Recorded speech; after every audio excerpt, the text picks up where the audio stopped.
Assalamualaikum warahmatullahi wabarakatuh.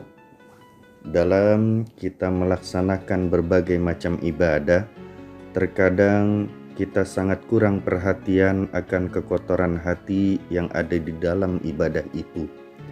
Padahal di dalam aneka macam ibadah yang kita lakukan, seringkali di dalam pelaksanaan ibadah itu terjadi pengotoran di dalam hati.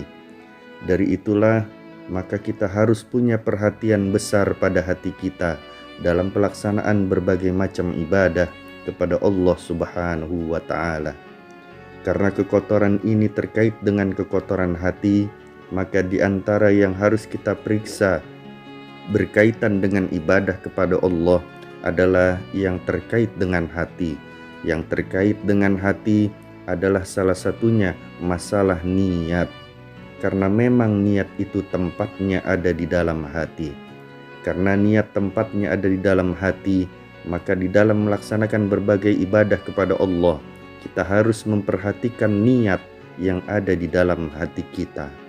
Sebab niat yang ada di dalam hati kita bisa jadi di dalam pelaksanaannya berbagai macam ibadah kepada Allah, niatnya itu mengandung pengotoran di dalam hati. Oleh karena itu, kita harus memperhatikan niat yang ada di dalam hati kita berkaitan dengan aneka macam ibadah kepada Allah Ta'ala. Niat yang termasuk ada pengotoran di dalam hatinya kalau niat ibadah itu tidak ikhlas lillahi ta'ala. Kalau ibadah yang kita lakukan niatnya tidak ada keikhlasan kepada Allah, maka niat tersebut mengandung pengotoran di dalam hati.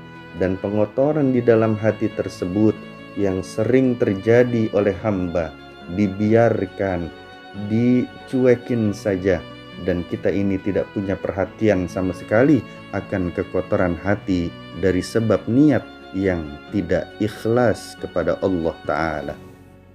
Mungkin juga sering terjadi pada hamba Allah dalam beribadah kepada Allah lebih fokus kepada faktor ibadah lahiriahnya, sehingga faktor batiniyahnya yang berupa niat yang ada di dalam hati itu tidak diperhatikan sama sekali.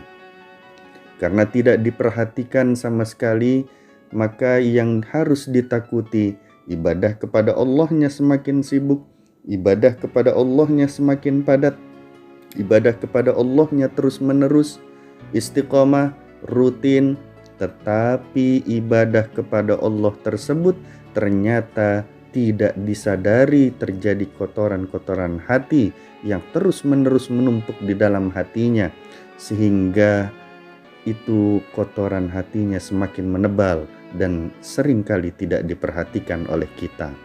Dari itulah maka khususnya pada diri kami, marilah kita mewaspadai hati kita. Utamanya adalah masalah niat dalam beraneka macam ibadah-ibadah yang kita lakukan. Allah Subhanahu wa Ta'ala telah berfirman di dalam surah Az-Zumar ayat kedua, A'udzu billahi minasyaitonir rajim. Fa'budillaha mukhlishan lahuddin. Maka sembahlah Allah dengan mengikhlaskan agama baginya. Berdasarkan ayat ini kita diperintah oleh Allah untuk beribadah dengan ikhlas, murni, semata-mata karena Allah Ta'ala. Dan karena ini perintah, kalau tidak dituruti maka dosalah kita. Kalau kita beramal tidak ikhlas karena Allah, maka berarti kita melakukan perbuatan dosa. Dosa itu akan menjadi titik hitam di dalam hati kita. Kadang-kadang yang sebenarnya perlu diherankan oleh kita adalah bisa jadi banyak orang yang beriman di dalam beribadah kepada Allah, kemudian hatinya di dalam beribadah itu tidak ikhlas, dan dengan tidak ikhlas itu dia tidak ada keprihatinan apa-apa terhadap ketidakikhlasan hatinya. Kenapa dia tidak punya keprihatinan apa-apa? Sebabnya adalah dia lebih fokus menilai dalam ibadah lahiriahnya, sehingga dunia batiniyah dunia hati, dunia niat kurang perhatian sama sekali dari dirinya.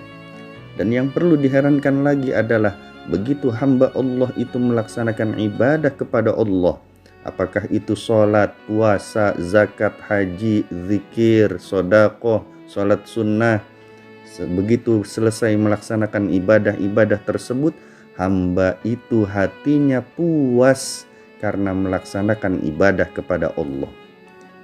Dan kadang juga dikesani oleh hatinya ibadah yang dilakukannya seakan-akan tidak ada dosa di dalam ibadahnya, sehingga seakan-akan dirinya itu baik-baik saja, ibadahnya diterima-terima saja di hadapan Allah. Dan itu adalah kotoran di dalam hati kita, karena ternyata ibadah yang kita lakukan banyak yang tidak ikhlasnya di hadapan Allah Subhanahu wa ta'ala.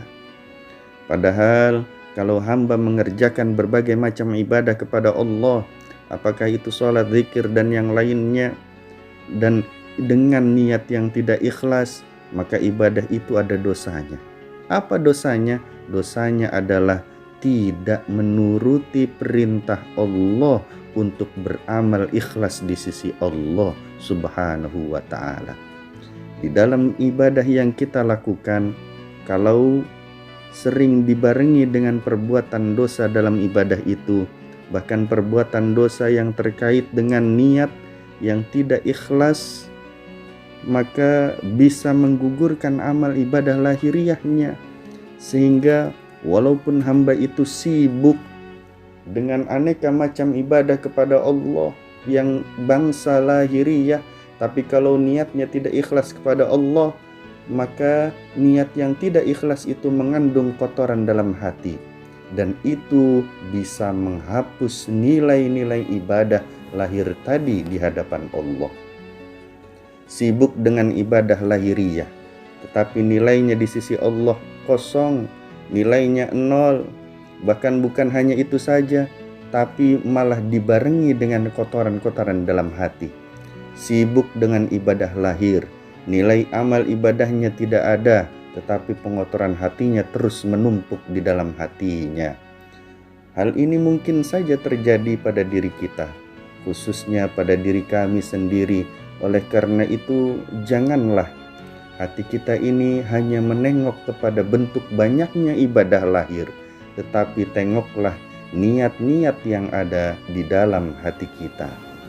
Bagaimana caranya agar amal ibadah yang kita lakukan yang sifatnya lahiriah tidak terhapus di hadapan Allah, tetap memiliki nilai di sisi Allah, khususnya di akhirat nanti? Maka caranya yang pertama adalah akui oleh diri kita, kalau kita tidak beramal ikhlas, berarti kita berbuat dosa kepada Allah. Kalau kita tidak beramal ikhlas, berarti terjadi pengotoran di dalam hati. Akui itu lebih dahulu di dalam hati kita. Hati kita juga harus punya kesadaran, kalau amal kita yang tidak ikhlas, maka akan mendapatkan kerugian. Yang kerugian itu ada 3 macamnya. Yang pertama, kerugian adalah nilai ibadah lahirnya tidak dinilai oleh Allah, tidak punya nilai amal soleh di sisi Allah. Yang kedua adalah dosa karena kita tidak ada usaha untuk beramal ikhlas. Maka berarti perbuatan dosa karena amalnya tidak ikhlas, karena Allah memerintahkan untuk ikhlas sedangkan kita tidak ikhlas, maka itu adalah dosa di hadapan Allah Ta'ala.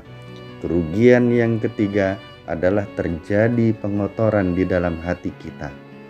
Supaya kerugian-kerugian yang ada di dalam ibadah kita ini jangan sampai terjadi, maka pertama harus kita akui bahwa kita telah berbuat dosa dalam ibadah, karena ibadah yang kita lakukan tidak ikhlas di sisi Allah. Kedua, kita juga harus mengakui dengan ketidakikhlasan itu akan menjadi kotoran di dalam hati. Setelah kita sadar semacam itu, mengakui semacam itu, maka kita harus cepat-cepat menghapusnya. Dan penghapusannya adalah tentu dengan memohon ampun kepada Allah Ta'ala berkaitan dengan ibadah yang telah kita lakukan. Selesai kita beribadah, langsung mohon ampun kepada Allah atas dosa dan kekotoran hati yang ada di dalam ibadah itu. Begitu kita mengerjakan sholat sunnah misalnya, setelah berzikir misalnya, atau setelah berdoa dan bersodakoh misalnya, ditutup setelah ibadah itu, kita mohon ampun kepada Allah. Ya Allah, ampunilah kesalahan-kesalahan yang ada di dalam ibadahku ini. Baik itu ibadah zikirku, ibadah sodakohku, ibadah puasaku, ibadah sholatku. Ya Allah, ampunilah keseluruhan dosa-dosa dan kekotoran-kekotoran hatiku. Kita mohon ampun kepada Allah Ta'ala. Kalau kita punya kesadaran semacam itu, kemudian kita mohon ampun kepada Allah Ta'ala, maka insya Allah dosa yang ada di dalam ibadah tadi diampuni oleh Allah Ta'ala. Dan kalau dosa itu diampuni oleh Allah, kekotoran hati itu pun diampuni oleh Allah, maka berarti amal ibadah yang telah dilakukan oleh kita tidak dibarengi oleh pengotoran-pengotoran di dalam hati. Semoga Allah Subhanahu wa Ta'ala menjaga hati kita agar niat-niat yang ada di dalam hati kita itu ikhlas lillahi ta'ala, sehingga Allah Subhanahu wa Ta'ala mengampuni seluruh amal-amal ibadah yang telah kita lakukan dan itu ada kotoran di dalam hatinya berupa ketidakikhlasan di hadapan Allah. Semoga semua ibadah yang kita lakukan di hadapan Allah bernilai di sisi Allah Subhanahu wa Ta'ala, diterima oleh Allah Subhanahu wa Ta'ala. Amin ya rabbal alamin. Assalamualaikum warahmatullahi wabarakatuh.